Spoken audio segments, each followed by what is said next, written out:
भव्यात्माओं, हम स्वाध्याय कर रहे हैं गोबटसार जीवकान ग्रंथराज का।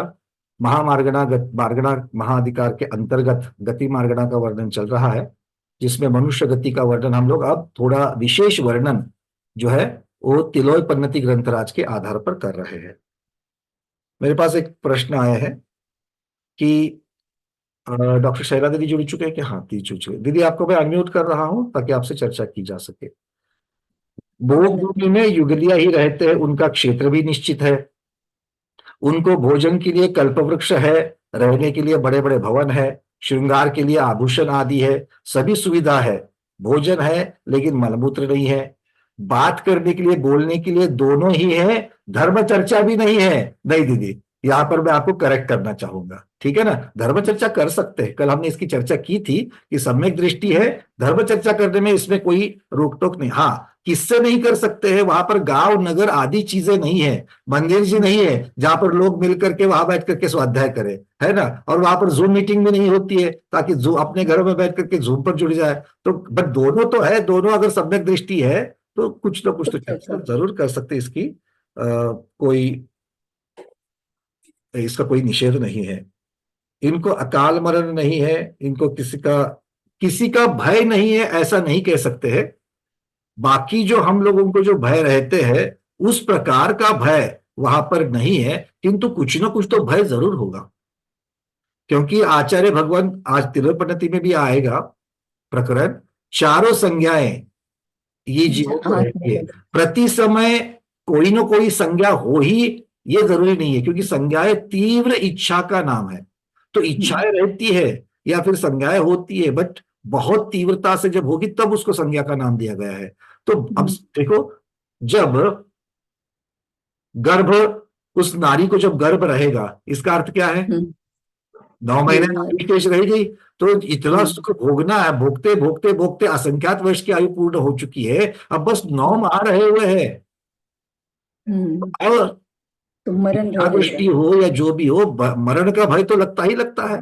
तो उनको वो भय जरूर होगा, है कि नहीं है। ऊपर से ये अवधि ज्ञानी भी रहते हैं, तो अवधि ज्ञान से भी बहुत सारी चीजों को ये जानते रहते हैं। तो ऐसा नहीं है कि इनको, या जाति स्मरण किसी को हो सकता है किसी चीज को देख करके, तो भय नहीं होगा ऐसा नहीं कह सकते। किसी विवक्षा से इसको, इनको भय भी होता है। इस प्रकार से हम लोग छोड़ते, ठीक है। देन मनुष्य का क्षेत्र और तिर्यंक का क्षेत्र भी अलग अलग होता है क्या? बिल्कुल अलग अलग होता है। एक दूसरे के क्षेत्र में नहीं जाते हैं, ये बात हम लोग समझ सकते हैं, ठीक है। चलिए, म्लेंछ खंड में मनुष्य की अवगाहना 525 धनुष से 7 हाथ की रहती है क्या? बिल्कुल। अवसर्पिणी का जब काल चल रहा है, अवसर्पिणी का जब काल चल रहा है, तो अवसर्पिणी के प्रथम काल जब हमारे यहाँ चल रहा है आर्यखंड में, तब वहां पर म्लेंछ खंड में 525 धनुष की अवगाहना होगी। विजयार्थ पर्वत में, विद्याधर श्रेणियों में भी इस प्रकार से होगा। और जब हम लोग छठे काल के अंत में आ जाएंगे, मतलब 10 कोड़ा सागर का समय जब पूर्ण होने के लिए आ जाएगा, तो म्लेंछ खंडों में 7 हाथ वाले जीव वहां पर मनुष्य हो जाएगी, ये हम लोग समझ सकते हैं, ठीक है। यहां पर सम्यक दृष्टि जीव नहीं है आर्यखंड में, मतलब म्लेच्छ खंड में नहीं है। तो आर्यखंड में आकर सम्यक तो धारण करके दीक्षा ले सकते हैं। चक्रवर्ती की जो म्लेच्छ खंड की रानी होती है, उनके जो पुत्र होते हैं उनको अकर्मज भूमि वाले कहते हैं। बिल्कुल बढ़िया है, ठीक है। और आपने पीडीएफ की मांग की है, बिल्कुल हम इसको कल और आज या तिलक पद्धति के आधार से जितना भी हम पढ़ रहे हैं उसको पीडीएफ में डाल करके, जब गति मार्गणा की पीडीएफ पूर्ण संपूर्ण आवृत्ति आपको भेजी जाएगी, उसमें ये जरूर होगा। हाँ दीदी, कुछ पूछना चाहते हैं आप? बोलिए बोलिए, अनम्यूट है, बोलिए। हाँ भैया, हाँ वंदना भैया जी। मेरा ये कहना था कि फिर उनको वैक्रिय, ऐसा मतलब विक्रिया क्यों करनी पड़ती है फिर, करनी जब उनका पड़ती है नहीं है, उनके पास वो ताकत है, उनके पास अच्छा। वो विद्या है, उनके पास में वो विक्रिया करने की उनमें पात्रता है, तो वो करते हैं। लेकिन उसका यूज क्या होता है वहां पर, उनका अब लिमिटेड देखो, क्षेत्र अगर है। किसी नारी को रिझाना है, नारी को हाँ रिझाना है, नारी नर को रिझाना चाहती है, तो बिल्कुल अलग हाँ। अलग प्रकार के रूप धारण करके रिझाएंगे। जब अच्छा क्रीड़ा वहां मतलब करेंगे, ऐसा। क्रीड़ा करते हम्म, हुए कुछ भी कर सकते हैं ना, अच्छा। इस प्रकार मतलब से। वहां कुछ ऐसे भाव भी ऐसे विचलित होते हैं कि उन दोनों में भी, मतलब देखो, एक दूसरे के सुखों का ही भोग करना है, और ये तो मनुष्य है, और ये पांचों इंद्रियों के विषयों को इंद्रियों के द्वारा ही भोगते हैं। होते हैं। हाँ। तो सुख को, विषयों को, विषय सुख को इसी प्रकार से भोगते हैं, तो उसमें क्रीड़ा करते वक्त अलग अलग प्रकार के रूपों को धारण करते हैं। देखो उनकी भोग भूमि वाले उनको कैसे समझ, ये इसको कैसे हम लोग ग्रहण करें और अपने सम्यक को दृढ़ करें। हम अपना विचार कर ले, हम कर्म भूमि है, हम लोग विक्रिया करते हैं क्या? नहीं करते हैं। किंतु एक उदाहरण देता हूं, जब यौवन में रहते हैं बच्चे और जाकर के सिनेमा देखते हैं, वो सिनेमा देख करके जब बच्चे बाहर निकलते हैं, थोड़ी देर तक उसी वातावरण में रहते हैं, उनके दिमाग में वही छाया रहता है। वो बाहर आकर के उसी प्रकार से हीरो कैसे उसने किस प्रकार से फाइट करी, उस प्रकार के एक्शन करते हैं। या मान लो कि कोई बच्ची है, लड़की है, तो वो हीरोइन किस प्रकार से शर्माती थी, एक दूसरे को शर्माने का अभिनय करके दिखाते हैं। तो उस प्रकार से उनके जैसा होने का ये जो प्रयास है, चूंकि वैसा नहीं हो सकते हैं, इसलिए सिर्फ मन से या कुछ अपने शरीर से कुछ अंग विक्षेप करके उस चीज की पूर्ति की जाती है। किंतु अगर ऐसे बच्चों को मान लो, अगर विक्रिया करने की अगर उनके पास ताकत आ जाएगी, तो वो क्या करेंगे? विक्रिया करके बिल्कुल उस चीज की पूर्ति करेंगे। हाँ या ना? जो इच्छा ये मूल कारण है, अलग अलग प्रकार की इच्छाएं होना ये मूल कारण है, और फिर पात्रता है तो उसका फिर उपयोग भी करेंगे। तो ये इस तरीके से इसको समझ सकते हैं। वहां पर कर्म का आश्रय एक कम प्रकार में, जैसे हमारे यहाँ पर, अभी यहाँ पर तो कंटिन्यूस कर्म लगते हैं अपने को, वैसे वहां पर कर्म की स्थिति कैसे रहेगी? वो आश्रय। कर्म क्यों नहीं बंधेंगे? प्रति समय कर्म का आश्रय होगा। देखो, हाँ वो जब हुआ, भी जीव लेकिन जब भी जीव सुख में फूल जाता है, सुख का लगातार सुख का आनंद लेता है। अब आप विचार करो, किसी के घर में शादी है, अब जिनको न्योता देकर के बुलाया वो शायद एक दिन पहले या दूसरे दिन शादी के दिन आ जाएंगे, वहां पर प्रोग्राम में आ जाएंगे। और जो बिल्कुल परिवार वाले हैं, बहन है, भाई है, मामा है, मौसी है, ये लोग है, उनके बच्चे, परिवार वाले जो नजदीक का परिवार रहता है, 4-4 दिन पहले आते हैं। उस विवाह के माध्यम से घर में हंसी मजाक चलते रहता है, अलग अलग प्रोग्राम चलते रहते हैं। तो वो जो 5-6 दिन रहते हैं, उन 5-6 दिनों में आवश्यकों की याद आती है क्या? क्योंकि सब वहां पर आवश्यक की पूर्ति करने वाले नहीं होते हैं, सब यहाँ पर हंसी मजाक करने वाले होते हैं। तो उस प्रकार के वातावरण में जाने के बाद में हम जैसे, कोई भी अगर कोई भी व्रती हो, उसकी भी चर्या थोड़ी बहुत बदल जाती है, चर्चा करने के लिए विषय बदल जाते हैं, विचार करने की पद्धतियां बदल जाती है थोड़े समय के लिए। तो ये वहां के क्षेत्र का, आजू बाजू की परिस्थितियों का उसके ऊपर जैसे फर्क होता है, इफेक्ट, प्रभाव होता है, वैसे ही जहां पर हर एक चीज, आपको किसी चीज की चिंता ही नहीं है कि आज भोजन बनाना है। अब भोजन बनाने के लिए अगर गेहूं है तो उसको पिसवा करके लेके आना है, कोई चिंता ही नहीं है। सीधे सीधे मान लो कि जिस प्रकार की आपने मांग कर ली, मन में इच्छा हो गई, आपको कल्प वृक्ष दे रहे हैं। अच्छा, दूसरी बात, आकर के कोई नुकसान करने वाली बात नहीं है, तो उस प्रकार की जो चिंता है वो भी नहीं है।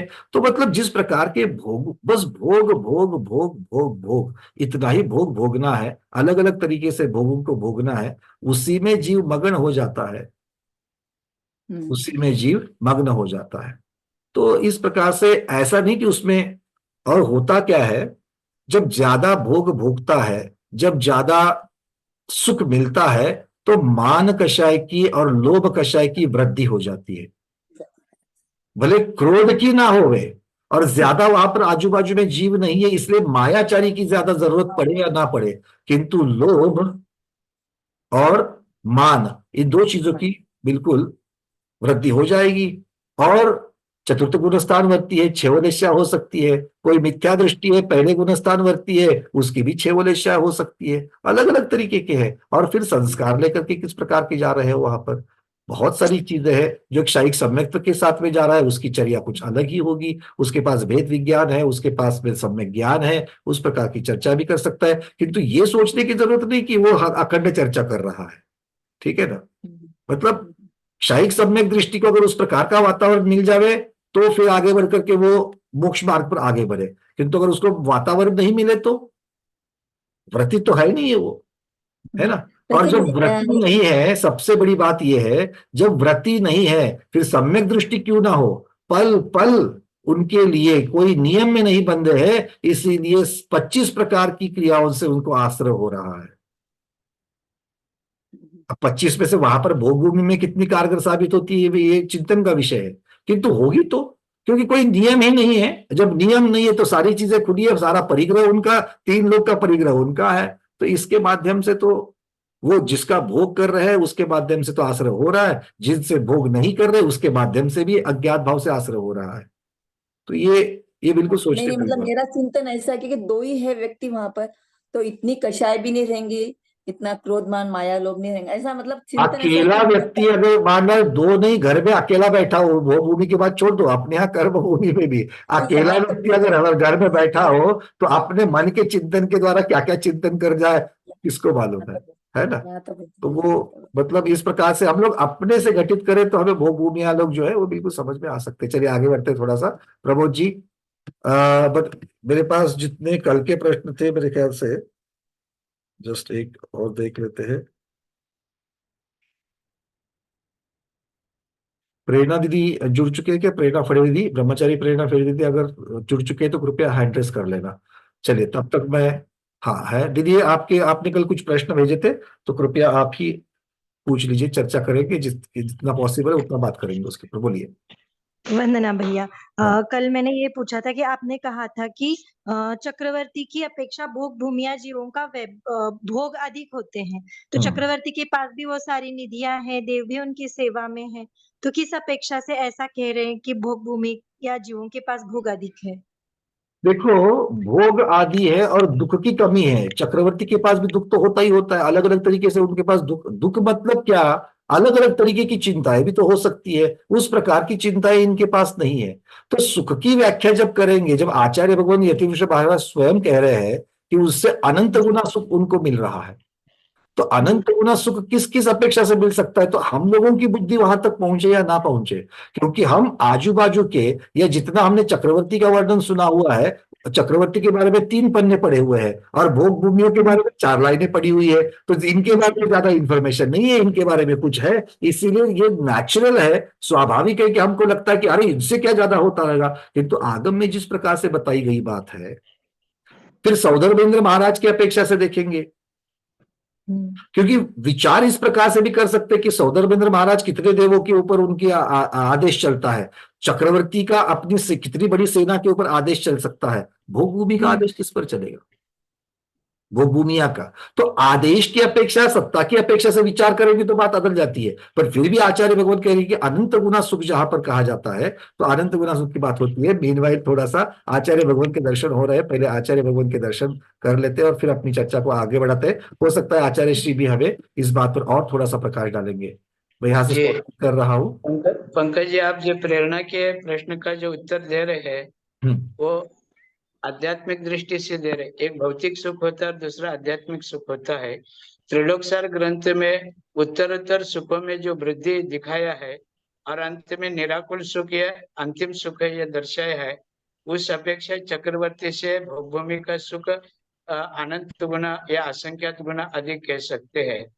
लेकिन इसका अर्थ अपन यूं नहीं लगाए कि चक्रवर्ती के पास 96,000 रानियां होती है जबकि भोगभूमि में सिर्फ जुगली रहती है। चक्रवर्ती षटखंड के अधिपति होते हैं, भोगभूमि के पास ऐसा कुछ नहीं। चक्रवर्ती के आगे पीछे सारे अंगरक्षक लगते हैं, भोगभूमि के लिए ऐसा कुछ नहीं है। इस प्रकार अपन तर्क नहीं कर सकते हैं। इसका अपन यूं लगा सकते हैं अर्थ कि चक्रवर्ती का वैभव भौतिक दृष्टि से बहुत है, लेकिन आकुलता भी उस प्रमाण में है। लेकिन भोगभूमि में इस प्रकार की आकुलता ना होने के कारण वहां पर जो क्या है, चक्रवर्ती से अधिक गुना सुख है ऐसा दर्शाया गया है। आध्यात्मिक सुख की अपेक्षा यह कथन है। जय बिल्कुल जय बढ़िया। श्री। क्योंकि देखो, मैंने इस मैं आगे बात को निराकुलता की तरफ तो नहीं बढ़ूंगा, क्योंकि निराकुलता वहां पर होने के लिए चतुर्थ गुणता के ऊपर का गुणस्ता नहीं है। पर अभी आचार्य श्री भगवान ने जैसे कहा, और पहले मैंने भी कहा कि पहले जहां दुख की कमी है वो सुख ही सुख है, उस अपेक्षा से भी इसको देख सकते हैं। दूसरा, आयु, यहाँ पर असंख्यात वर्षों के लिए भोग कर रहे हैं, वहां पर सिर्फ संख्यात वर्ष के लिए भोग कर रहे हैं, तो इस अपेक्षा से भी जितने समय तक वो भोग कर रहे हैं उस अपेक्षा से भी सुख ज्यादा है। तो वो अलग अलग तरीके से इसके ऊपर अगर चिंतन करेंगे तो इसको ले सकते हैं कि भैया यहाँ पर सुख ज्यादा होता है। ऐसा भी ले सकते हैं कि जैसे 16 स्वर्गों के देवों की अपेक्षा ऊपर के स्वर्गों के देवों का सुख अधिक है, निराकुलता अधिक बिल्कुल है, जबकि वैभव बिल्कुल तो इनके पास ज्यादा है तो भी। बिल्कुल, क्योंकि उनकी तृप्ति जिस प्रकार से होती है, वही चीज तो आचार्य भगवान कह रहे हैं, उनकी तृप्ति जिस प्रकार से होती है, तो थोड़ी जी चीजों में जिसकी तृप्ति होती है उसका सुख ज्यादा ही होगा। इस बिल्कुल। प्रकार से, क्योंकि जिसको बहुत सारी चीजों की आवश्यकता होती है अपनी तृप्ति के लिए, वो जब तक सारी चीजें की जमावड़ा ना होए तब तक तो उसकी तृप्ति नहीं होगी, और तृप्ति का मतलब ही सुख हो गया। इसीलिए चीजों को छोड़ने में आनंद है, चीजों को पकड़ के रखने में आनंद नहीं है, ये इसका अंतिम सत्य निकलता है। बहुत सुंदर भैया। एक और चीज पूछनी थी, जैसे कि हर गति में शारीरिक मानसिक सब तरीके का दुख है, तो देव गति में अपन शारीरिक सुख को कैसे, दुख को कैसे घटित करेंगे? क्योंकि वहां पे शरीर संबंधी कोई रोग नहीं, कोई पीड़ा नहीं। अभियोग्य जाति के देव अगर हाथी बनते भी है और उनपे कई देव सवार होते हैं, तो ऐसे उनको कोई तकलीफ नहीं होती। जो भी जितना भी है मानसिक है, तो शारीरिक सुख वहां पे घटित होगा या नहीं होगा? देखो, शारीरिक दुख जो है, शारीरिक दुख फाइनली शरीर के माध्यम से वो मानसिक में ही बदल जाएगा। भले रोग आदि वहां पर नहीं है, किंतु कोई बौना है, कोई दिखने में बहुत सुंदर है, कोई दिखने में कम सुंदर है, किसी की कांति ज्यादा है, किसी की कांति कम है, ये शरीर से संबंधित ही बातें हैं। तो जिसके पास इन चीजों की कमी है, वो दूसरे के शरीर को देख करके खुद की कमी देख करके उसको तो मानसिक दुख होगा। परिवर्तन जो है वो मानसिक दुख में होगा, शारीरिक दुख की अपेक्षा से दुख की व्यक्तता नहीं होगी, ऐसा हम कह सकते हैं। जी भैया, एक और प्रश्न है, आचार्य श्री से भी पूछना चाहूंगी मैं। कल जो उन्होंने एक समाधान दिया था कि अ, जिन जीवों को तिर्यंच गति का बंध हो चुका है और उसके बाद वो जिन लिंग को धारण करते हैं, वो भोग भूमि में तिर्यंच हो सकते हैं, पर क्या ऐसा संभव है कि तिर्यंच और नरक गति का बंध होने के बाद कोई देश व्रत और महाव्रत को ग्रहण कर ले? नहीं ये नहीं, नहीं बिल्कुल समझ नहीं। में आया भैया। अनुव्रत या देशव्रत, अनुव्रत या महाव्रत को एक बार आयु का बंध हो जाए तो आयु का बंध होने के बाद में किसी भी प्रकार के व्रतों को, देव आयु को छोड़कर, अगर आयु का बंध हो चुका है तो अकेली देव आयु के ही तत्व में वो ताकत है कि जो व्रतों को धारण करा सके, बाकी में तो है ही नहीं है। उस चीज का आपका कल भी मैंने आपका वो प्रश्न पढ़ा था, पर थोड़ा सा अगर आप ठीक से कल वाली वीडियो निकाल करके देखेंगे तो वहां पर दो जी तीन चीजों की चर्चा चल रही है। इसीलिए शायद जी, आपके आचार्य श्री के शब्दों का आपने थोड़ा सा आगे पीछे हुआ है। अलग वे में ले लिया, हाँ, मुझे लगा क्योंकि मैंने कुछ गलत नहीं, कोई समझ बात लिया। नहीं, आप वीडियो को ठीक से देख लेना उस तरीके से। आचार्य श्री का जी कहना भी यही था कि भाई वहां पर पहुंच गया है, वो वहां क्यों पहुंचा है, क्योंकि वो बद्धायुष्क है। ये आचार्य भगवान कह रहे हैं कि वो बद्धायुष्क है, इसीलिए मनुष्य भी गया है, मतलब इसीलिए पहले आयु बंदी है, उसके बाद में उसने देखा देखी में जिंदगी को धारण कर लिया है। इस प्रकार की वैसे बातें ले हैं कोई। सकते हैं क्या? अब जैसे देखो, अगर बद्धायुष्क। उसके बिना नहीं तो फिर तिलोपन्नति का ये वाक्य सत्य कैसे हो जाएगा?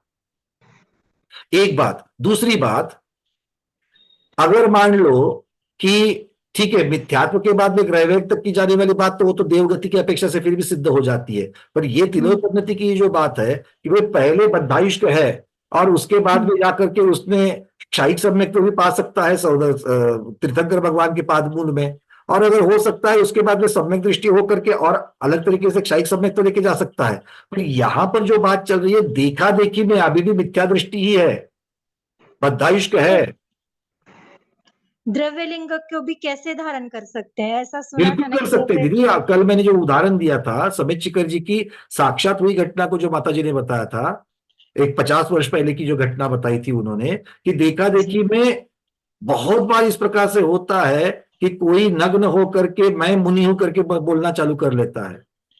पर पाला नहीं ना उन्होंने चारित्र, वो तो। तो इसीलिए तो वो द्रव्यलिंग का, सिर्फ और सिर्फ द्रव्यलिंग की अपेक्षा से उनको कहा गया है वहां पर। तो आचार्य भगवान के शब्द में फिर से आपको वहां पर दोहराता हूं, जो जी तिलोपन्नति में यति विषभ आचार्य महाराज वहां पर कह रहे हैं। एक मैं थोड़ा सा जी वो प्रकरण निकाल करके और उसकी जो मूल गाथा है उसको भी एक बार देख लेते हैं किस प्रकार के शब्द आए हैं, ताकि जी हम लोगों को समझने में, क्योंकि हमें सिर्फ समझना सही है, बस एक बात है। जी। एक मिनट मैं उसको सिर्फ निकाल लेता हूं।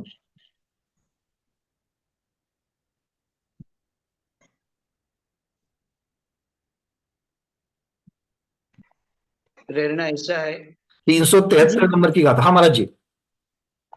भले उसने तिर्यंच गति का आयु बंद किया हो अथवा हम्म। नरक गति का आयु बंद किया हो, बाद में वैचारिक सम्यक दृष्टि भी हो सकता है, लेकिन बद्धाई की जी अपेक्षा उनको नरक जाना पड़ता है। जी। इसी प्रकार तिर्यंच गति का किसी ने बंद किया है आयु बंद, और हम्म। बाद में उनको अच्छा संसर्ग मिल जाए और उसकी लेशागर शुभ होने लग जाए, तो भले वो एक बार आयु बंद होने के बाद सम्यक दर्शन प्राप्त कर ले, तो वह देवगति तो प्राप्त नहीं करेगा, जाएगा तो त्रियंच गति में, लेकिन वहां पर भूमि संबंधी त्रियंच प्राणियों को जो मिलने वाला सौख्य है, आज की प्रतिष्ठापन क्रिया के साथ में शुरुआत कर लेते हैं। प्राप्त होगा। जी, अतः अपराजित स्वाध्याय प्रतिष्ठापन क्रियायाम चतुर्थीकायो मतलब बीच में द्रव्यलिंग हो सकता है, भावलिंग भले ही ना हो, पर हाँ, तिर्यंच करना- गति बांधने के हाँ। बाद द्रव्य रूप से, क्रिया रूप से लेशा शुभ होने की वजह से, जब अभव्य मुनि पहले गुणस्थान में रहते हुए जब जी, क्रिया रूप में मूल गुणों का पालन करते हैं, हालांकि गुणस्थान उनका ऊपर का चढ़ता नहीं है, और उस क्रिया रूप में होने वाला शुभ भाव है, शुभ योग है, उससे वह नवग्रविक जाने का पुण्य प्राप्त कर लेते हैं।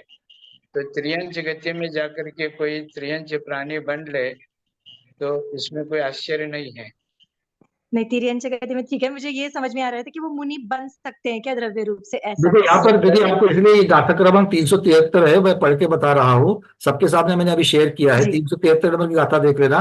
गहितूर्णम जी। जिनलिंगम, सीधा सीधा शब्द जिनलिंग शब्द आ गया वहां पर, ठीक है। संयम सम्मत भाव परिचत्ता, परित्यक्त, तो त्याग दिया है, छोड़ दिया है, किसको? सम्यक्त्व को भी और संयम भावों को भी। मायाचार पयत्ता चारितम ना सयंति जे पावा, ये अलग अलग जो उनके बताए कि भोग भूमि कौन जा रहे हैं, उन जीवों में इस प्रकार के जीवों को सीधा आचार्य भगवान यहां पर कह रहे हैं गहिदूर्णम जिनलिंगम। और यहां पर एक नंबर जो बताया है मैं वो भी देखना चाहूंगा। एक नंबर मतलब ये किसके आधार से ये कह रहे हैं उसका, यहाँ पर पाठ भेद भी मिलता है, गरहिदूर्णम, इस प्रकार से ये पाठ भेद भी मिलता है उसके लिए, तो वो बता रहे हैं वहां पर। तो और इसका टीका देखिए क्या किए, जो पापी जिनलिंग को, यहां पर टीकाकार ने ब्रैकेट में मुनिव्रत को लिखा है। मैं मुनिव्रत शब्द यहाँ पर मैं इसलिए मैंने उसका नहीं लिखा क्योंकि मुनिव्रत को ये शब्द कहने से वो भावलिंग की अपेक्षा से वर्णन हो जाएगा, तो इसीलिए मैंने टीका का वो शब्द नहीं दिया। बट ओरिजिनल में आचार्य भगवान ने व्रत शब्द कहीं नहीं लिखा है। जी, अगर आप यतिवृषभाचार्य महाराज की मूल का देखो तो वहां पर कहीं पर भी वो मुनिव्रत शब्द नहीं हो, तो टीकाकार ने अपने यहां पर लगा दिया है। तो जिनलिंग शब्द वहां पर मुख्यता से है, गहिदूनम जिनलिंगम। जिनलिंग को, जिनलिंग का अर्थ क्या हो गया? भगवान के जैसा नग्नता, नग्न दिगंबर वेश, ये उसका अर्थ होता है। जब तक भावलिंग नहीं कहोगे तब तक व्रत की बात नहीं चली। बिल्कुल ठीक है, तो इस अपेक्षा से उसको, और यहां भी लिखा है, ग्रहण करके संयम एवं सम्यक्त भाव को छोड़ देते हैं और पश्चात मायाचार में प्रवृत्त होकर के चारित्र को नष्ट करते हैं। अब एक बार संयम और सम्यक्त को छोड़ दिया तो बहुत सारी चीजें हो सकती है। तो भैया, पर इसीलिए पश्चात मायाचार को क्या लेंगे अपन, पूर्व में मायाचार या पश्चात मायाचार? नहीं, ये देखो अब पश्चात ही मायाचार करना पड़ेगा ना, क्योंकि आपने जिनलिंग को धारण किया है तो लोगों को मूर्ख तो बनाना पड़ेगा ना आपको। अंदर तो कोई भाव नहीं है, ऊपर से देखा देखी में बहुत सारी चीजें आपको दिखानी पड़ेगी ना। अच्छा, उस तरीके से। इस तरीके से मायाचारी हो जाएगी, बिल्कुल मायाचारी हो जाएगी। ठीक है ना? जी भैया, नमस्ते आचार्य श्री। चलिए, हाँ प्रभु जी बोलिए। तो नग्नता को जिनलिंग कैसे कह दिया वहां, मतलब आप कह रहे हैं कि ये बात कह दी कि नग्नता को जिनलिंग कैसे कह सकते हैं? किसको? नग्नता को अकेले? नहीं तो जिनलिंग शब्द का अर्थ कैसे करेंगे? क्योंकि सिद्धांत को तो छेद नहीं दे सकते हैं। नहीं तो लेकिन नग्नता का को तो जिनलिंग कभी नहीं, मतलब वो जब तक व्रत रूप ग्रहण नहीं करेगा तब तक तो वो जिनलिंग नहीं कहलाएगा। देखो, जिनलिंगी शब्द के अलग अलग जगह पर अलग अलग अर्थ लिए है। जिनकल्पी ये शब्द जो है ये भावलिंगी मुनियों के लिए लगाया गया है जी। जिनको पिच्ची कमंडलू की लकड़ी की जरूरत नहीं होती है, उन्हें जिनकल्पी कहा गया है। जिनेन्द्र भगवान और कल्प शब्द वहां पर बता दिया उन्होंने। अब यहां पर जो है उन्होंने गहिदूनम जिनलिंगम कहा, तो क्या यतिवृषभ आचार्य महाराज ये कहना चाहते हैं कि जो बद्धायुष्क है या फिर जिन्होंने लिया था? हाँ, इसको एक मिनट, इसको एक देखो, एक ये जो चर्चा, एक जो सिद्धांत है कि भाई जिन्होंने व्रत को धारण किया है तो उनको आगे चारों प्रकार की आयु अगर मान लो ना बंदी हो तो भी व्रत को धारण कर सकते हैं। जी। थोड़ा सा दूसरा तरीका चिंतन में ला करके देखेंगे, क्योंकि हम तो अपने आप पता चल जाएगा कि उसको लेना है कि नहीं लेना है। क्योंकि दो सिद्धांत बताए हैं व्रत के बारे में, एक तो अकेली देव आयु बंदी हो, बाकी की कोई 3 आयु नहीं बंदी हो, या तो फिर चारों में से कोई आयु नहीं बंदी हो, तब जाकर के आप अनुव्रत या महाव्रत को ले सकते हो। अच्छा, अब अनुव्रत और महाव्रत तो ले लिए, जिनलिंग को ग्रहण कर लिया मान लो, और फिर छोड़ दिया बाद में। उसके पश्चात अभी तक जब तक आयु नहीं बंधी है, जब तक आयु नहीं बंधी है, तो उससे वो च्युत हो गए। हो गए, हाँ, ये आ सकता है, बिल्कुल।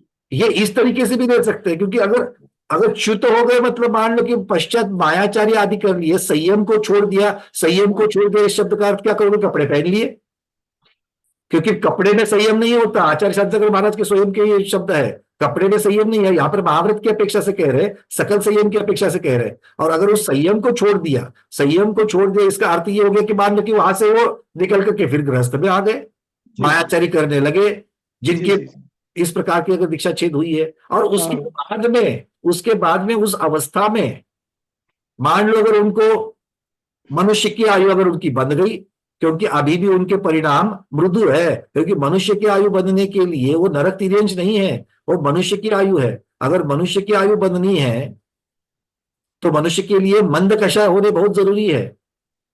मंद कषाय के साथ में मनुष्य की आयु बंधती है, तो मंद कषाई तो वो होंगे, हो सकते हैं, और उसके साथ में मनुष्य की आयु बंधी और वहां पर चले गए वो भोग भूमि में।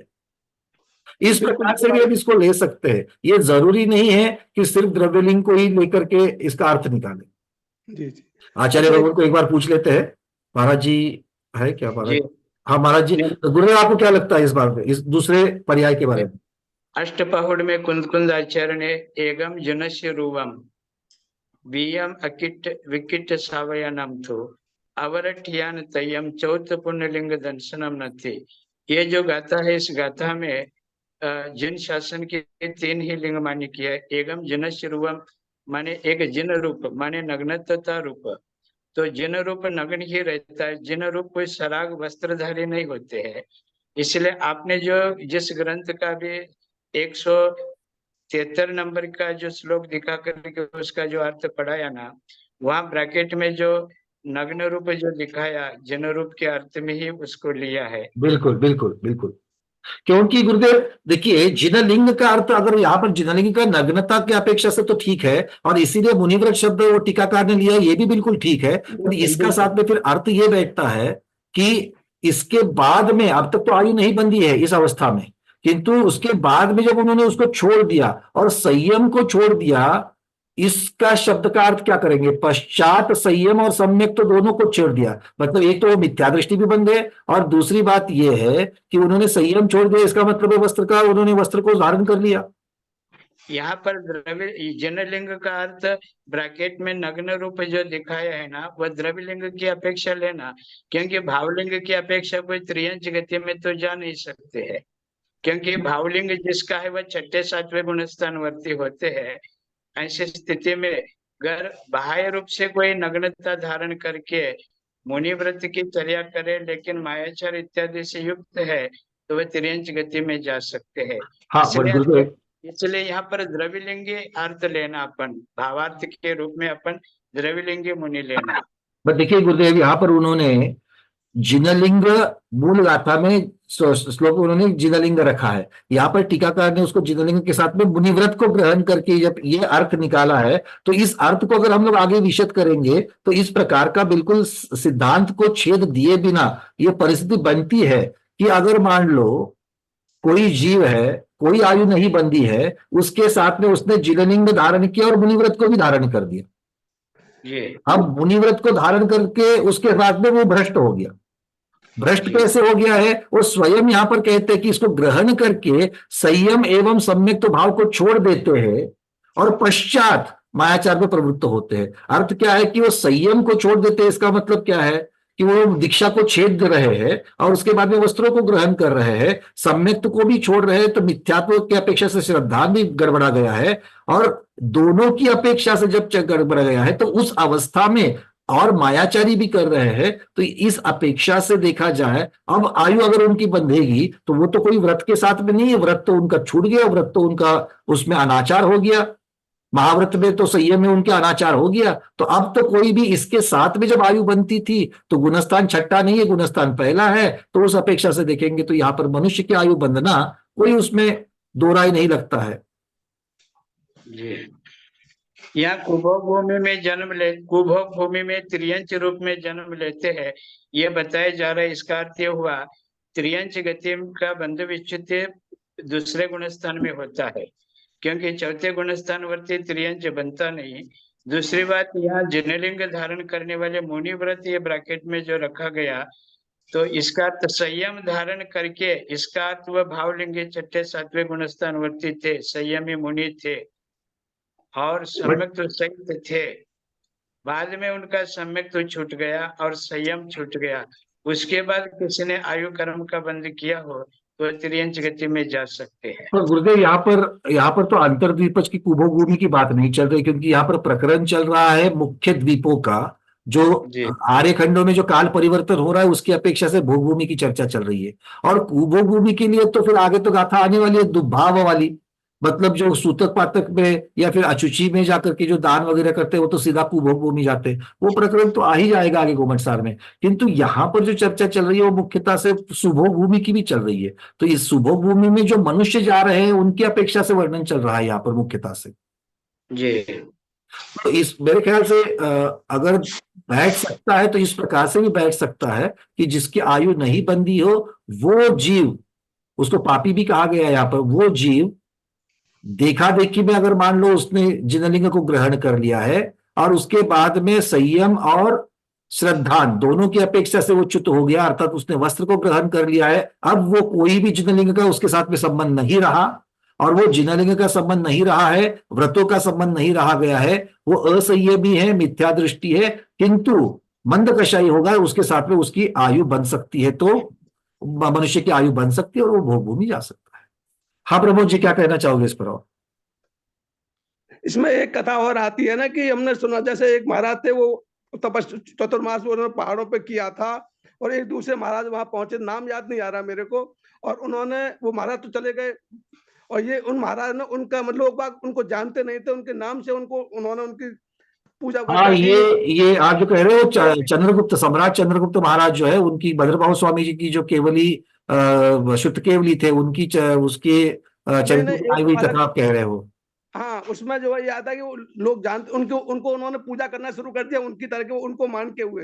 हाँ, तो और उन्होंने उसका मतलब निषेध नहीं किया, तो उन्होंने मायाचारी की, उनको त्रिंश आयु का बंध हुआ, उसमें हाँ, वो मृदुमती हाथी बन गए, आगे चल करके मृदुमती हाथी बन गए। बट ये देखो, ये जो वर्णन है ना, ये मायाचारी करने का जो प्रकरण है वो एक पर्टिकुलर केस की अपेक्षा से यहाँ पर आता है, एक घटना की अपेक्षा से आता है। अब ये सिद्धांत जो बताया गया है कि ऐसे प्रकरणों के बाद में, या फिर मान लो कि और भी अलग अलग प्रकरण है जहां पर मुनियों की चर्चा तो प्रथमान योग में आती है, किंतु बाद में वो तिर्यंत चले गए या फिर और कहीं चले गए, इस प्रकार मेरा का मतलब ये है कि है। मेरा मतलब ये है कि वो मुनि थे, तब भी उनको जो है आयु बंद बाद में हुआ, तिर्यंत मतलब हुआ, मतलब ये मान के चल रहे हैं।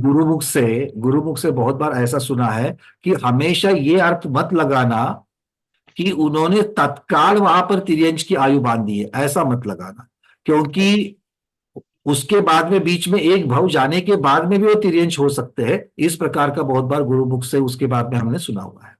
तो बांधेगे तो इसका मतलब बाद में बांधेगे, पहले नहीं बांधा उन्होंने। हाँ, क्योंकि बद्धायुष्क की अपेक्षा से देखेंगे तो सिर्फ अगले भव की आयु की अपेक्षा से आएगा, और जिसने भावों से व्रतों को धारण किया है और व्रत के साथ में ही अगर उनको अगर आयु बंधनी है, पहले चारों आयु नहीं बंधी है, और आगे चल करके अगर मान लो कि पहले गुणस्थान में भी चारों प्रकार की आयु बंधती है, तो कोई मुनि महाराज मान लो थोड़ी समय के लिए अगर मिथ्यात्व गुणस्थान में आते छठे गुणस्थान से, और पहले मिथ्यात्व गुणस्थान में रहते हुए अगर उनकी आयु बंध रही है, तो भी देव की आयु बंद करके वो आगे भवनत्रिक में जा सकते हैं, या फिर मान लो हो सकता है कि वो और भी कल्पवासी में भी जाकर के मिथ्या दृष्टि बन सकते हैं, किंतु वहां पर देवगति और देव आयु, ये जो गणित है ये सिद्धांत के साथ में चलता है, तो इसीलिए सारे के सारे इस प्रकार से लेने की जरूरत नहीं है। ऐसा गुरुमुख से हमने बहुत बार सुना है कि उसको इमीडिएट अगला भाव जो है तिर्यंत का मिला, इस प्रकार से लेने की जरूरत नहीं है, ऐसा कहना है। अच्छा, मेरे को एक दूसरा क्वेश्चन थोड़ा सा है कि क्या मलेच्छ खंड में सम्यक दर्शन होता है कि नहीं होता? उत्पत्ति म्लेच्छ खंड में रहते रहते नहीं होता है, किंतु म्लेच्छ खंड में जन्मे हुए जीवों को आर्य खंड में आने के बाद में होता है, ये पक्का। मतलब नरक में हो सकता है, तिर्यंत में हो सकता, सब योनि हो सकता, लेकिन म्लेच्छ खंड में नहीं हो सकता। म्लेच्छ खंड में नहीं हो सकता, पक्का। ये भी जो है मतलब थोड़ा सा इस पे विचार इसीलिए तो प्रथमान योग का अभ्यास बड़ी बारकाई से करना चाहिए, और करणान योग सिद्धांतों को बरकरार रखते हुए उसको ग्रहण करना चाहिए, बुद्धि से ग्रहण नहीं करना चाहिए। मैं हमेशा इस मत कर रहा हूं क्योंकि बुद्धि बहुत सारी चीजों को ग्रहण करने में बाधक बन जाती है, क्योंकि बुद्धि बहुत सारी चीजों से, तर्क धारणाओं से, गलत धारणाओं से भी बनी हुई है हमारी।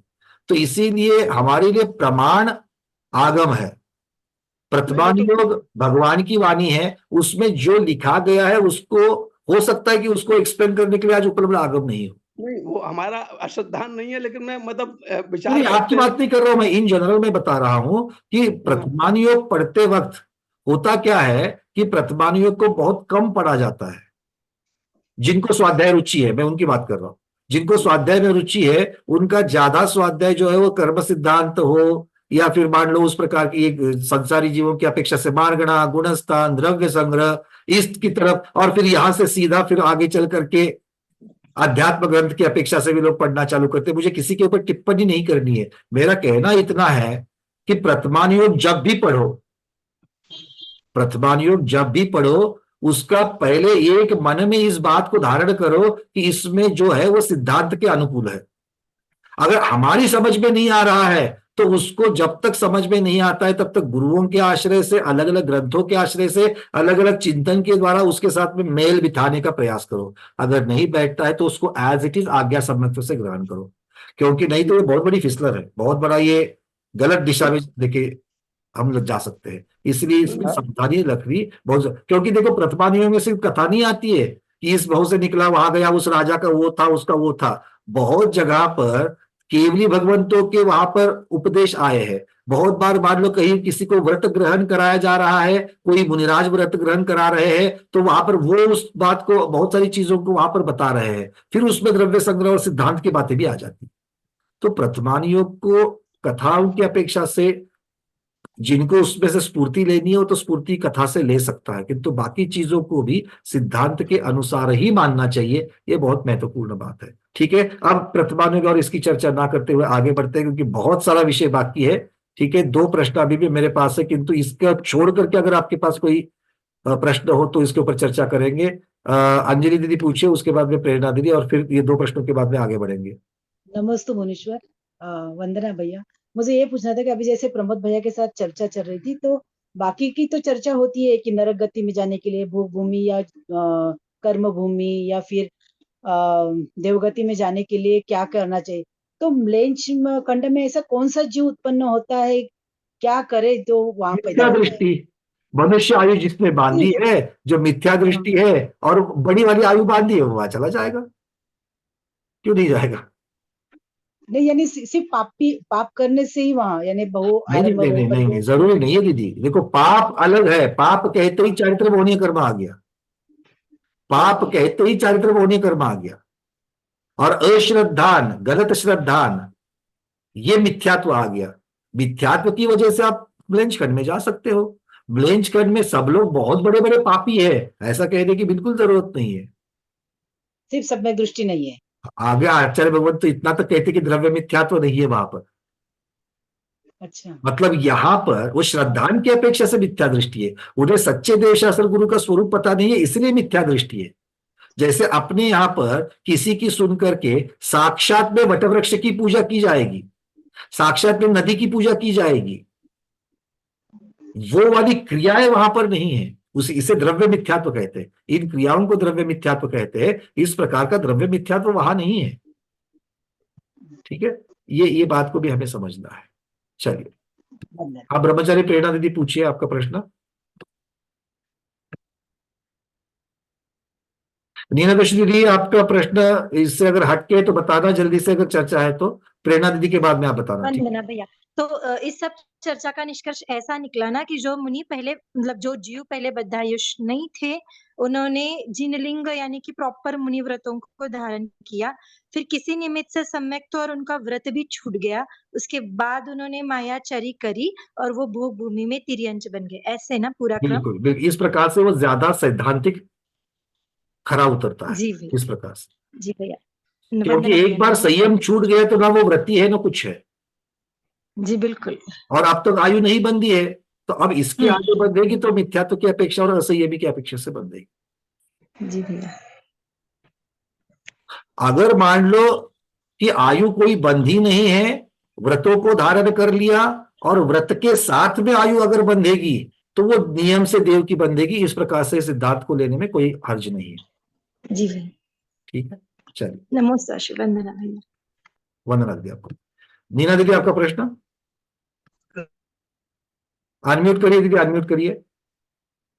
हाँ, हम ये पूछना चाहते थे कि इस मनुष्य पर्याय में हमने सब सम्यक दर्शन पाने के लिए क्रिया की और उसका फल भोग भूमि में मिला, लेकिन वहां पे मंदिर या कोई सम्यक दर्शन पाने की कुछ व्यवस्था होती है या नहीं?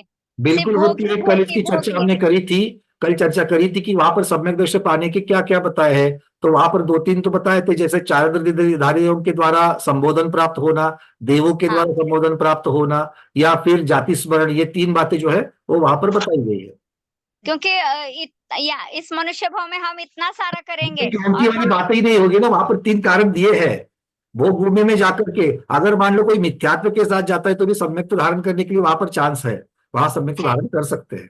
हाँ, तो वही तो ठीक है, ठीक है, ठीक है, आया चलिए। समझ। हाँ,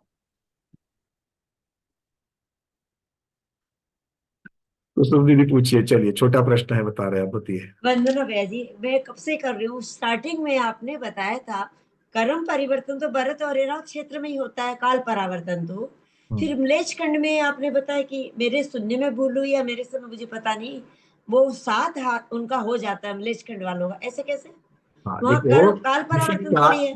आपने बिल्कुल सही सुना है। अब इसका सिर्फ मेल ठीक से लगा देना। कैसे, मैं आपको बता रहा हूं। काल परिवर्तन वहां कहा जाता है जहां पर पहले काल से छठे काल तक भोग भूमि और कर्म भूमि दोनों प्रकार की व्यवस्था होती है, उससे काल परिवर्तन कहा है। उस अपेक्षा से इस प्रकार का काल परिवर्तन म्लेच्छ खंड में नहीं होता। हाँ, वो तो नहीं। पर वहां की व्यवस्था में बदलाव जरूर होता है।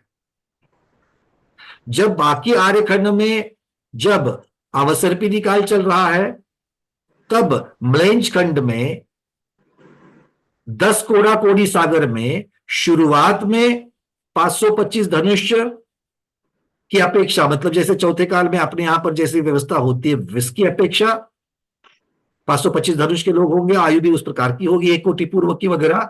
और जब 10 कोड़ा कोडी सागर खत्म होते आएंगे तो धीरे धीरे धीरे धीरे ये कम कम कम होते होते 7 हाथ की ऊंचाई और 120 वर्ष की आयु यहां तक चले आएंगे। ये 10 कोड़ा कोडी सागर में होगा।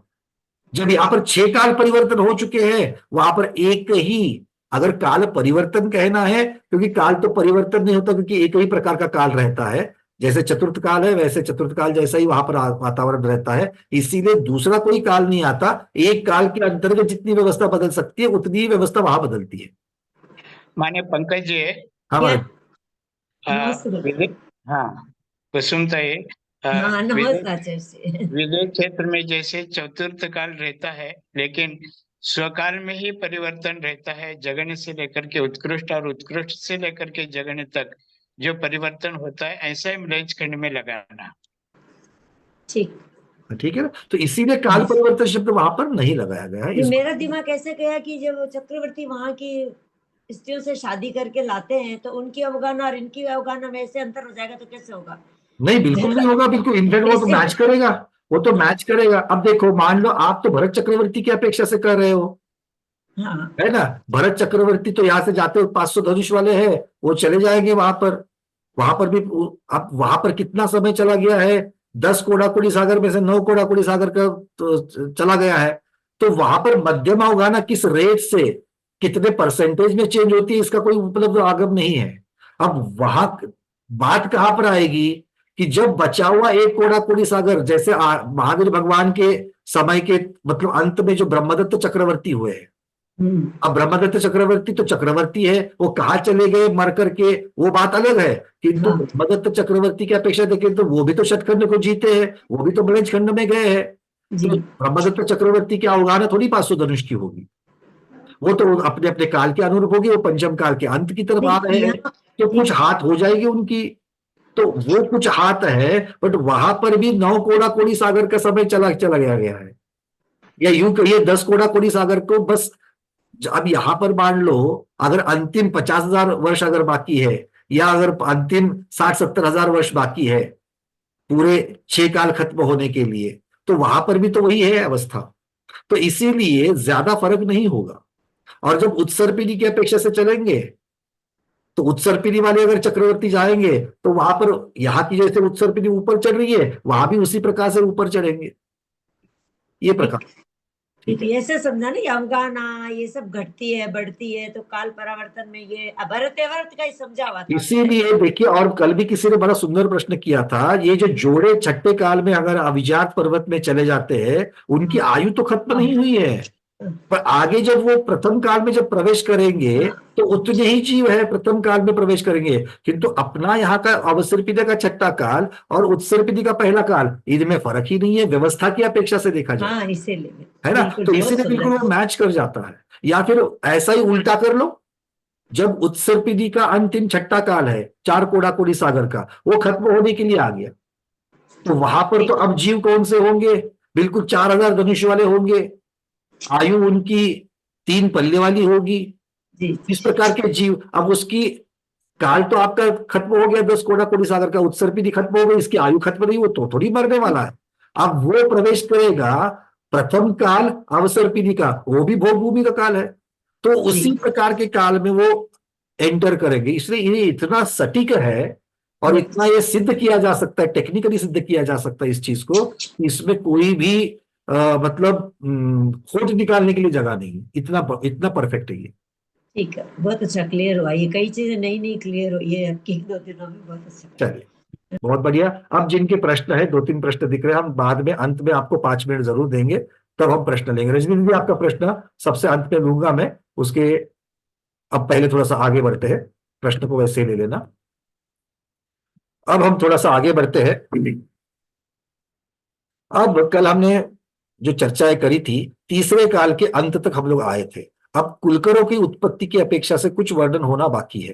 तो कुलकरों की उत्पत्ति की अपेक्षा आचार्य भगवान जो यहां पर कह रहे हैं कि ये जो भोग भूमि या जो जीव है, ये भोग भूमि खत्म होकर के कर्म भूमि जहां पर उत्पन्न होने के लिए तैयार हो रही है, ऐसा अवसर पीढ़ी की अपेक्षा से कह रहे हैं। कुछ कम पल्योपम के 8वें भाग मात्र तृतीय काल रह गया। ध्यान से सुनना, तृतीय काल कितना है? 2 कोड़ा कोड़ी सागर का है। तृतीय काल 2 कोड़ा कोड़ी सागर का है। इसमें से कितना बच गया खत्म होने के लिए? तो बोलते पल्य का 8वां भाग, मतलब 1/8 पल्य, और इससे कुछ कम, इतना जो तृतीय काल शेष रहता है, तब प्रथम कुलकर पुरुष उत्पन्न होते हैं। अब यहां से ये संधि काल के जैसा है, मतलब भोग भूमि खत्म होने के लिए आएगी और कर्म भूमि शुरू होगी, तो ये संधि काल के जैसा माहौल है।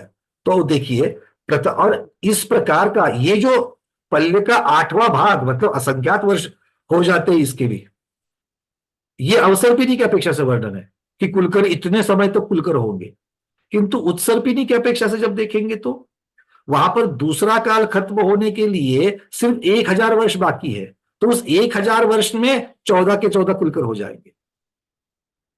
यहां पर जिस चीज को एक पल्ले का अष्टमांश भाग, 1/8 पल्ले जिस चीज को लग रहा है, वहां पर वो चीज 1000 वर्ष में निपट रही है। बात समझ में आ रही है सब लोगों को? क्योंकि वहां पर यहां के अवसर पीढ़ी के जीवों में भोग भूमि खत्म होकर के कर्म भूमि की व्यवस्था है, तो उसके साथ में कोपअप होना है, उसके साथ में उनको सारी चीजों को अपने को उसके साथ में ढाल लेना है। किंतु जब उत्सर पीढ़ी की बात करेंगे तो वो कहां से आ रहे हैं? वो पहले और दूसरे काल से आ रहे हैं। और पहले दूसरे काल से मतलब जैसे आदिवासियों का, जंगलियों का जैसा जीवन था, उस प्रकार की जगह से आ रहे हैं। और इसलिए उनको व्यवस्थित करने के लिए तीर्थंकरों की व्यवस्था वाली जो आगे 1 कोड़ा कोड़ी सागर 42,000 वर्ष कम वाली जो व्यवस्था बनने वाली है, उसके साथ ढालने के लिए 1000 वर्ष उनके लिए काफी है। तो ये दोनों जगह पर कुलकर जो उत्पन्न होते हैं, कुलकरों के लिए अवसर्पिणी में जितना समय है और उत्सर्पिणी में कुलकरों के लिए जितना समय है, उसमें जमीन आसमान का फर्क है। वहां पर पल्ले के अष्टमांश भाग का समय दिया गया है, यहाँ पर 1000 वर्ष का दिया गया है। इस बात को बड़े चिंतन में लेने की जैसी बात है। ठीक है, चलिए अब आगे बढ़ते हैं। आचार्य भगवान कह रहे हैं कि प्रथम कुलकर तब उत्पन्न होते हैं। अब यहां से जो वर्णन आगे है वो बहुत सारे हम सब लोग जानते हैं कि भाई पहले अब क्या हुआ, तेजांग नाम के जो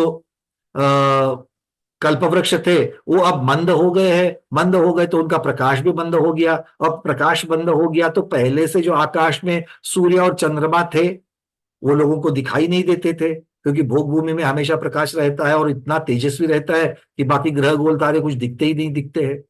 अब उनको दिखना चालू होते तो उसके बारे में का जो वर्णन है वो सारा वर्णन वो देख करके जब डर जाते हैं, जीव प्रजा जब डर जाती है तो पहले कुलकर उनको उसके बारे में कहते हैं। अब यहां पर महत्वपूर्ण बात ये कह रहे हैं कि ये जो प्रथम कुलकर है अवसर्पिणी के, इनकी अवगाहना 1800 धनुष, आयु पल्ल के 10वें भाग प्रमाण, इतना तो कह ही लिया, किंतु आगे जाकर के कहते हैं कि इनकी मृत्यु हो गई। अब पहले कुलकर की मृत्यु हो गई, ऐसा नहीं कि दूसरे कुलकर दूसरी उसी क्षण में वहां पर उत्पन्न होते हैं, ऐसा नहीं है। तो आचार्य भगवान कहते हैं पहले कुलकर की मृत्यु के पश्चात पल्य के 80वें भाग, 1/80 पल्य भाग बीत जाएगा, उसके बाद में दूसरे कुलकर उत्पन्न होते हैं। मतलब पहले जैसे तीर्थंकरों के समय में भी हुआ, आदिनाथ भगवान के निर्वाण के बाद दूसरे दिन अजितनाथ भगवान उत्पन्न नहीं हुए हैं, बीच में बहुत सारा काल चला गया। फिर तब तक क्या चल रहा था, आदिनाथ भगवान के उपदेश की अपेक्षा से लोग मार्गक्रमण कर रहे थे। वैसे ही व्यवस्था यहां बनती है कि प्रतिश्रुति नाम के जो पहले कुलकर है उनकी मृत्यु के पश्चात प्रजा कैसी आगे व्यवस्था बना रही है, तो वो उन्हीं के उपदेश के अनुसार वो अब आगे बना रही है। कब तक बना रही है, तो पल्ले के 80वें भाग प्रमाण वर्ष बीतने तक, उसके बाद में फिर दूसरे कुलकर आ जाते हैं। और दूसरे कुलकर जो है वो फिर आगे बढ़ करके ताराओं के बारे में या फिर जो अंधकार पड़ रहा है उसके बारे में, जो भयावहता जो निर्माण हो रही है उसके बारे में कहते हैं। उसके बाद में जब ये कुलकरों की, दूसरे कुलकर की जब मृत्यु होती है तो दूसरे कुलकर की मृत्यु के पश्चात वो स्वर्ग को, और एक बात समझ लेना, ये सारे कुलकर जो है ये कहां से आते हैं, ये सारे कुलकर मुख्यतः से विदेह क्षेत्र से आते हैं। आते हैं मतलब विदेह क्षेत्र के जो मनुष्य है वो मर करके, मंद कषाय के साथ मर करके, पुण्य के साथ मर करके यहां पर भोग भूमि में, क्योंकि कुलकर कहां उत्पन्न हो रहे हैं, भोग भूमि में उत्पन्न हो रहे, तीसरे काल में उत्पन्न हो रहे ये, तो यहां की अपेक्षा उसको देखा जाए तो भोग भूमि है। किंतु ये चिंतन उत्सर्पिणी की अपेक्षा से लगाना, वहां तो भोग भूमि नहीं है। क्यों? अवसर्पिणी में जन्मने वाले जो कुलकर है वो विदेह क्षेत्र से आए और वहां की उन्होंने चीजें बताई और वो भोग भूमि में पैदा हो रहे हैं। किंतु उत्सर्पिणी में जो जन्म लेने वाले कुलकर है उनके बारे में वर्णन कैसे आएगा वो आगे देखेंगे। अभी तक तो वो कुलकर, अभी वर्णन किसका चल रहा है, अवसर्पिणी का चल रहा है। अब आचार्य भगवान कहते कि तीसरे कुलकर जो है वो मुख्यता से जो व्याघ्र आदि तिर्यंश क्रूरता को प्राप्त हुए थे उनके भय से मुक्त करने के लिए उन्होंने दिव्य उपदेश दिया। आगे फिर चौथे कुलकर हुए हैं। इस प्रकार से एक एक एक एक कुलकर आते आते आते आते अंतिम कुलकर आने से पहले 13वें कुलकर की तरफ मैं आपको लेके जाना चाहूंगी। यहां पर एक बहुत ही महत्वपूर्ण घटना हो रही है 13वें कुलकर के समय में। तो पहले मैं 13वें कुलकर तक पहुंचू, 8वें, 11वें, क्योंकि मैं आपको आचार्य भगवान की साक्षात वाणी में बताना चाहता हूं, अपना कुछ अपनी वाणी नहीं बताना चाहता हूं मैं आपको।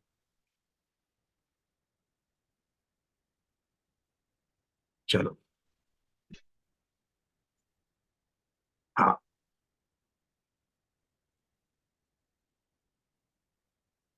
पंकज जी, हमारा जी, ये जो कुलकर होते हैं ये आर्य खंड में ही होते हैं ना, मिलेंज खंड में तो होंगे नहीं। तो नहीं नहीं, ये तो आर्यखंड की बात चल रही है महाराज जी। तो आर्यखंड में तो बहुत सारे देश है। तो उस एक किसी देश विशेष में ये कुलकर जन्म लेंगे तो उनके द्वारा जो दी गई शिक्षा है, जो भी है, अनेक प्रकार की अलग अलग कुलकरों ने जो शिक्षा दी, वो संपूर्ण आर्यखंड में प्रसार को कैसे प्राप्त होगी, वो सूचना सब जगह पर अब कैसे इस प्रकार की व्यवस्था बिल्कुल होगी महाराज जी, क्योंकि देखिए अब जो जीव पहले, अब भोग भूमि की व्यवस्था है तो गांव और नगर इस प्रकार की व्यवस्था तो अब तक बनी नहीं है, वो तो 14वें कुलकर के बाद बन रही है। मतलब वो जैसे आगे आगे आगे कुलकरों में चले जाएंगे वैसे वैसे वो व्यवस्था बननी है। तो जिस प्रकार के जीव रह रहे हैं, जिनको जिनको वहां पर प्रॉब्लम्स आ रही है, जो जो भयभीत हो रहे हैं, वो आकर के दे रहे हैं। अब ये व्यवस्था किस प्रकार से आगे चलती है इसका तो उपलब्ध आगम में कोई उत्तर नहीं है। फिर भी वो एक राजा है, प्रजापति है, इसका मतलब है उनके पास में पूरी व्यवस्था है कि इस प्रकार की चीजों को किस प्रकार से आगे जाकर के इसका प्रचार प्रसार किया जाए या फिर लोगों की समस्याओं को किस प्रकार से निकाला जाए। तो ये इस बात को हमें देखना पड़ेगा, क्योंकि आर्यखंड में बिल्कुल अलग अलग प्रकार के देश है। आर्यखंड इतना बड़ा है फिर भी पूरे आर्यखंड में एक ही कुलकर बताए गए हैं। जैसे पूरे आर्यखंड में अब ये जरूरी नहीं है कि इन कुलकर, जैसे तीर्थंकर भगवान में एक आर्यखंड में एक ही होते हैं, ये जरूरी नहीं है कि उनका उपदेश सभी जीवों तक पहुंचे। जबकि तीर्थंकरों का विहार सभी देशों में होता है इस प्रकार से कहा गया, किंतु सभी देशों में होता है इसका अर्थ ये तो नहीं कर सकते कि हर एक गांव में हो रहा है। तो आजू बाजू के लोग वहां पर आकर के उसको सुन सकते हैं। उसी प्रकार से अगर कोई व्यवस्था हो सकती है कुलकरों की, जिसके बारे में आज वर्णन उपलब्ध नहीं है, तो इसलिए मैं तर्क से भी कुछ नहीं कहना चाहूंगा, पर उस प्रकार की व्यवस्था कुछ ना कुछ तो होगी। तो इस बात को हम ये निश्चित नहीं कर सकते हैं कि क्या सब तक ये सारी इंफॉर्मेशन पहुंचती है। ये व्यवस्था जैसी उस प्रकार से लेना पड़ेगा, क्योंकि भोग भूमि की व्यवस्था अभी भी चल रही है। तो वहां पर सामाजिकता और प्रजा और शासक ऐसी व्यवस्था अभी चालू नहीं हुई है। बिल्कुल बिल्कुल बिल्कुल बिल्कुल ठीक महाराज जी, क्योंकि उस प्रकार की एक व्यवस्था जैसे आगे नगरों में होती है, नगर के कुलपति होंगे, फिर जनपद के कुलपति होंगे, जनपद के बाद में राज्य राजधानी का कोई होगा, किस प्रकार से कोतवाली आदि होगी, इस प्रकार की चर्चा तो अभी तक आई ही नहीं है यहाँ पर। मतलब वो सारी व्यवस्था है ही नहीं है, वो तो आगे चल करके बनेगी जी। तो इसका मतलब है कि कुलकरों के पास में कोई ना कोई तो व्यवस्था है जिसका आज उपलब्ध वर्णन नहीं है, पर उस व्यवस्था के साथ में कुछ बहुत सारे लोगों तक वो पहुंचती होगी। सब लोगों तक पहुंचती होगी कि नहीं होगी ये भजनीय है, इस प्रकार से कह सकते हैं। अब आते हैं 13वें मनु जो है, 13वें कुलकर जो है, उनके पास आचार्य भगवान कहते हैं कि प्रसेनजित नाम के 13वें कुलकर उत्पन्न होते हैं। अब ये 13वें कुलकर जो होते हैं इनकी अवगाहना 50 धनुष प्रमाण है। मैं इसलिए अवगाहना बता रहा हूं कि उस समय के जो जीव है उसकी एक थोड़ी बहुत हमको कल्पना आ जाए। तो 50 धनुष प्रमाण है। 10 लाख करोड़ से भाजित पल्योपम, एक पल्य को 10 लाख करोड़ से भाजित करने के बाद जो आएगी उतनी आयु उनके पास है। उनकी अमितवती नामक देवी थी। अब आचार्य भगवान यहां पर कह रहे हैं इनके समय में वर्ती पटल से वेष्टित युगल बालकों को जन्म लेते हुए देखकर ये क्या है, इस प्रकार से प्रजा भयभीत हो गई। तो जन्म जब युगलों का जन्म जब अभी यहां पर हो रहा है, या फिर जो जो बालक जन्म ले रहे हैं वो बालक उनके ऊपर वर्ती पटल नहीं है। वर्ती पटल का अर्थ होता है जरायु। तो आज तक मेरी तो ये धारणा यही थी कि सारे मनुष्य का अर्थ सारे जरायुज। जीव समास का प्रकरण निकालो, गर्भज के 3 वेद, जरायुज, पोतज, अंडज, 3 प्रकार के हैं। तो उसमें से हमने मनुष्य हमको किस प्रकार का माना था, जरायुज माना था। और वहां पर हमने भोग भूमि और कर्म भूमि की अपेक्षा से वहां पर भेद नहीं किया था। तो ऐसा मान करके चल रहे थे कि सभी जगह पर जरायु होता ही होता है, वो ऊपर की जो वेस्टर्न होता है वो होता ही होता है। आचार्य भगवान कह रहे कि यहां पर 13वें मनु के काल में, 13वें कुलकर के काल में उसको देख करके जीव भयभीत हुए हैं। इनके समय में वर्तिपटल जरायु से वेष्टित युगल बालकों को जन्म लेते देखकर ये क्या है, इस प्रकार भय से संयुक्त मनुष्यों को प्रसेनजित कुलकर वर्तिपटल के दूर करने का दिव्य उपदेश देते हैं। इसका मतलब है कि उनको उपदेश देकर के उस जरायुष को कैसे निकालना बाजू में, ये बताने की आवश्यकता पड़ी। तो इसके पहले क्या होता होगा? ये काम तो भोग, ये भोग की वस्तु तो है ही नहीं है कि आपके कल्पवृक्ष ये काम अपने आप करते होंगे। तो अगर इसके पहले अगर जरायुज होता होगा, वो वेस्टर्न होता होगा, तो फिर उसको कौन निकालता होगा? और अगर वो मालूम था, अगर लोग उसके बाद के आदतन थे, तो फिर उनको यहां पर आश्चर्यचकित होने का या भयभीत होने का कोई कारण ही नहीं था। बात समझ में आ रही सबको?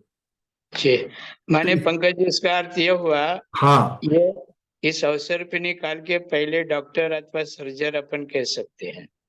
बिल्कुल महाराज जी, देखो किस प्रकार का वर्णन, और आगे तो नाभिराय के समय का भी वर्णन आ रहा है, जो नाल को काटने का वो उपदेश दे रहे हैं।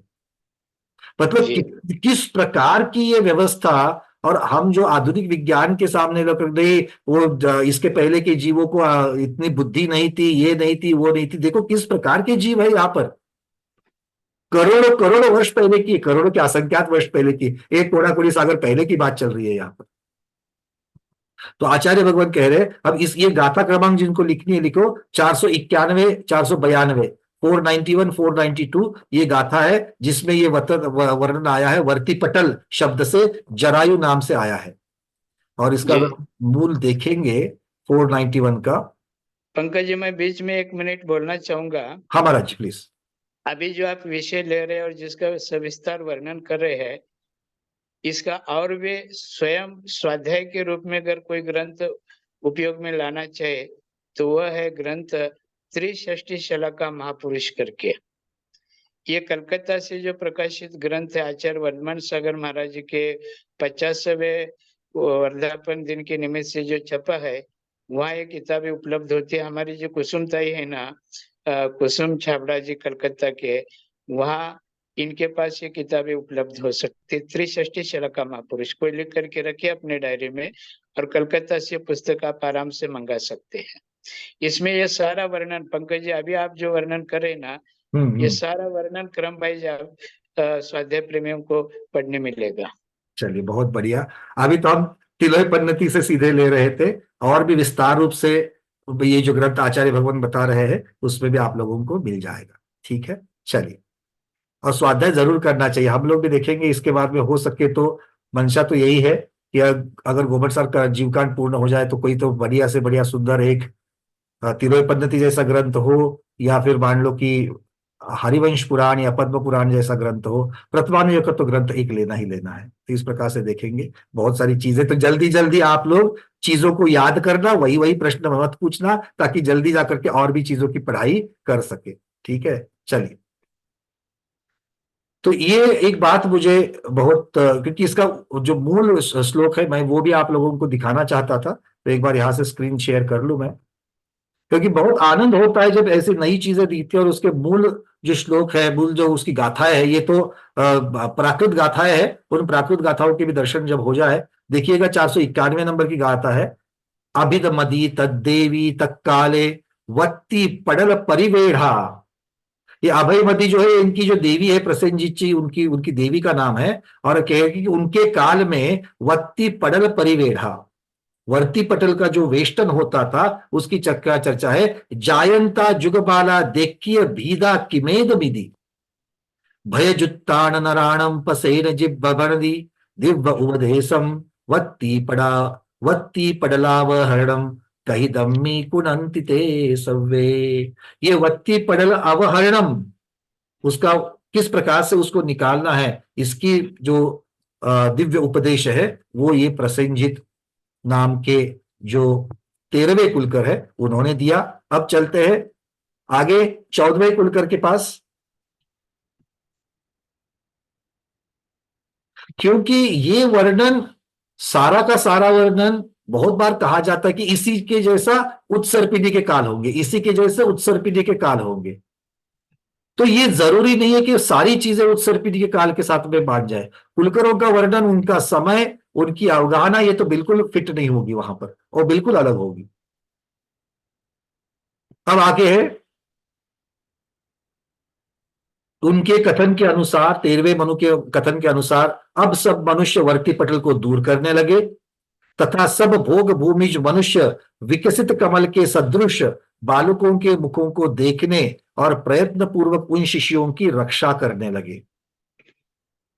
इस प्रकार से कह रहे हैं। अब इसका अर्थ, चूंकि मैं कहीं पर भी यहां पर किसी तर्क या किसी निर्णय पर नहीं पहुंच रहा हूं, मैंने सिर्फ एक चिंतन आप लोगों को दिया है कि भैया पहले जरायुज था या नहीं था, इस अपेक्षा से ये सिर्फ दिया है। अब इसमें दो इसके पहलू है, इस चीज को समझ लेना, दो पहलुओं को समझना। भोग भूमि की व्यवस्था इस प्रकार से है कि युगल के जन्म लेते ही माता पिता का मरण हो रहा है, ध्यान से सुनो।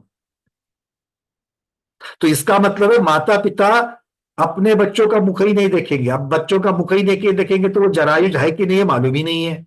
और जब अंतिम कुलकर की तरफ आते हैं तो अंतिम कुलकर के आते और ये जो नियम था कि बच्चों को जन्म देते ही माता पिता मरेंगे, ये कम हो गया था और अब माता पिता अपने बच्चों का मुख देख रहे थे। तो ये भी हो सकता है कि अब माता पिता चूंकि बच्चों को देख रहे थे और उन बच्चों को जरायुज के साथ में देख करके फिर उनको इस प्रकार का आश्चर्य और भय होता होगा, उसको निकालने का काम किया है। तो ये जरूरी नहीं है कि इस प्रकार के धारणा की या इस प्रकार के सिद्धांत की यहां पर उत्पत्ति हो जाए कि पहले जरायुज नहीं था और अब था। बात सबको समझ में आ रही है ना? कोई गलत धारणा में नहीं रहना, मैं किसी को भी गलत श्रद्धांत नहीं देना चाहता, पर जहां पर आई हुई चीजें तो उनको किस प्रकार के पहलू से उसका चिंतन आ सकता है, मैं ये आप लोगों को बता रहा हूं। ठीक है, तो ये इस अपेक्षा से चिंतन रखना, किसी धारणा पर पहुंचने की जरूरत नहीं है। इसको मैं और एक बार कह रहा हूं। आगे माने भोग भूमि काल में भी जरायुज थे, जैसे अभी कर्म भूमि काल में रहते हैं। हाँ, इतना ही भोग भूमि के अंत काल में इसका परिज्ञान लोगों को होने लगा। ये इसका अर्थ निकल सकता है, बिल्कुल निकलता है ये अर्थ। आगे कह रहे हैं, क्योंकि यहां पर 493 नंबर की गाथा में क्या कह रहे हैं, सब भोग भूमिज मनुष्य विकसित कमल के सदृश बालकों के मुखों को देखने और प्रयत्न पूर्वक उन शिष्यों की रक्षा करने लगे। अगर रक्षा करने लगे, उन मुख को देखने लगे, अब देखने लगे, इसका मतलब पहले नहीं देखते थे। ये सीधा है, क्योंकि उन्हीं चीजों को यहां पर एक एक गाथा के द्वारा बताया गया है जो पहले नहीं होती थी। अब आगे कह रहे हैं अंतिम कुलकर के बारे में। अब अंतिम कुलकर के समय में बालकों का नाभिनाल अत्यंत लंबा होने लगा था। अब यहां पर क्लियर कहते हैं कि नाभिनाल लंबा होने लगा था, तो पहला होने की जरूरत नहीं है। इसलिए नाभिराय कुलकर उसको काटने का उपदेश देते हैं और वे भोग भूमिज मनुष्य वैसा ही करते हैं। इस प्रकार से ये नाभिराय कुलकर की अपेक्षा से यहां पर वर्णन जो है ये उन्होंने कहा है। अब ये 14 मनु जो है, इन 14 मनु के बारे में आचार्य भगवान जो है क्या कहते हैं, ये कौन कुलकर है, ये कहां से आते हैं, इसकी चर्चा यहां पर होती है। आचार्य भगवान कहते हैं प्रतिश्रुति को आदि लेकर नाभिराय पर्यंत ये जो 14 मनु, ये जो 14 कुलकरों की जो चर्चा हुई है, वो पूर्व भाव में विदेह क्षेत्र के अंदर महाकुल में राजकुमार थे। ये सारे जो है ये अच्छे अच्छे बड़े बड़े महाकुल जिनको कहा जाता है, वंदनीय कुल जिनको कहा जाता है, उनके ये राजकुमार थे और वहां से मरण प्राप्त करके वो यहां पर उत्पन्न हुए हैं।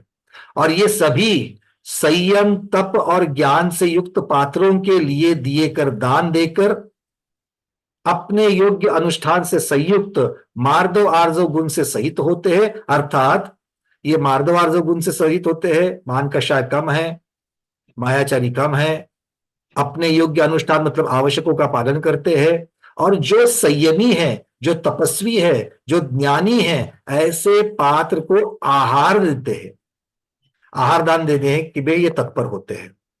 और आगे किंतु इस प्रकार की इनके गुण होते हुए भी पूर्व में मिथ्यात्व भावना से भोग भूमि की आयु का बंध कर लेते हैं।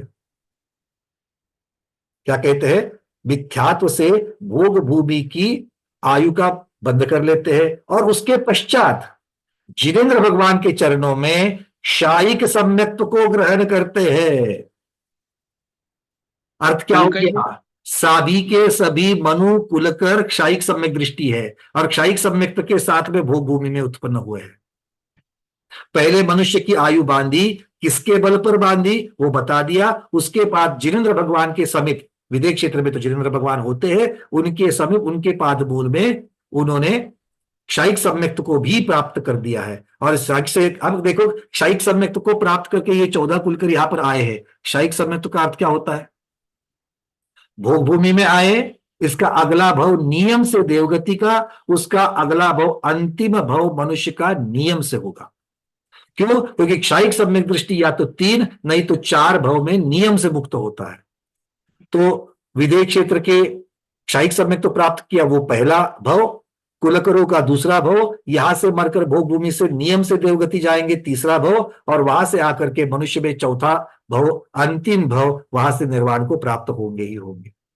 तो कुलकर का भव हो गया, उसके बाद में देवगति जाएंगे, और देवगति से आकर के ये सभी कुलकरों के जो जीव है, जो क्षायिक सम्यक दृष्टि है, वो नियम से मोक्ष जाएंगे।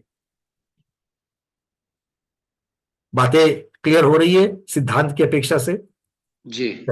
आगे हमारा मैंने पहले मनुष्य आयु का बंद किया, फिर बाद में क्षयिक सम्यक दर्शन प्राप्त किया।